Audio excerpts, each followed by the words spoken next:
Perayaan 88 tahun PNI Marhainisme dihadiri langsung Ketua Umum DPP PNI Marhainisme Pusat Sukmawati Soekarno Putri.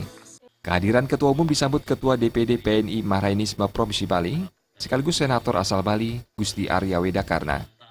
Perayaan 88 tahun ini juga dihadiri seluruh Ketua DPC dan PAC PNI Marhainisme se-Bali. Peringatan semangat Bung Karno dalam mendirikan PNI Marhainisme 4 Juli 1927 ini juga disaksikan ratusan mahasiswa penerima beasiswa Bung Karno di Universitas Mahendra Data Bali. Sukmawati Soekarno Putri mengatakan, 88 tahun PNI Marhainisme bukanlah usia muda, melainkan usia kematangan untuk kebangkitan PNI Marhainisme untuk kembali mengisi sejarah dan lembar perpolitikan di Indonesia. Agar PNI tetap bisa abadi, lestari di dalam mengarungi perjalanan sejarah bangsa dan bisa berjaya seperti di tahun 1995 lagi.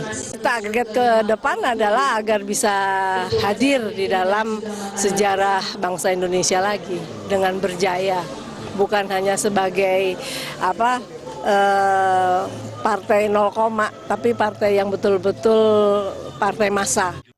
Dalam kesempatan tersebut, Ketua DPD PNI Marhainisme Bali, Gusti Arya Wedakarna mengatakan, semangat perjuangan Bung Karno untuk Indonesia merdeka tetap membuat jajaran DPC dan PAC se-Bali tetap solid. Jadi peringatan PNI ke-88 tahun tidak hanya sekedar selebrasi partai politik ya, tetapi lebih kepada selebrasi sejarah bahwa kita dulu pernah punya suatu organisasi hebat yang dibangun Bung Karno pada 88 tahun yang lalu yang punya satu tujuan tunggal, yaitu Indonesia merdeka.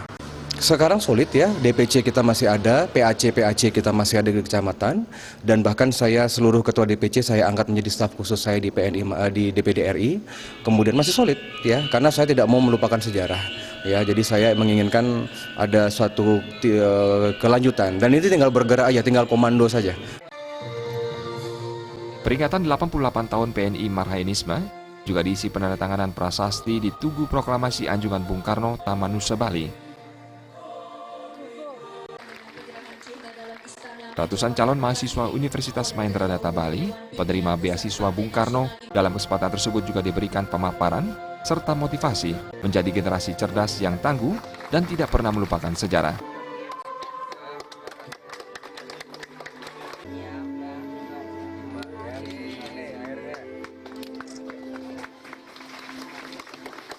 Suteja dan Saputra, Bali TV.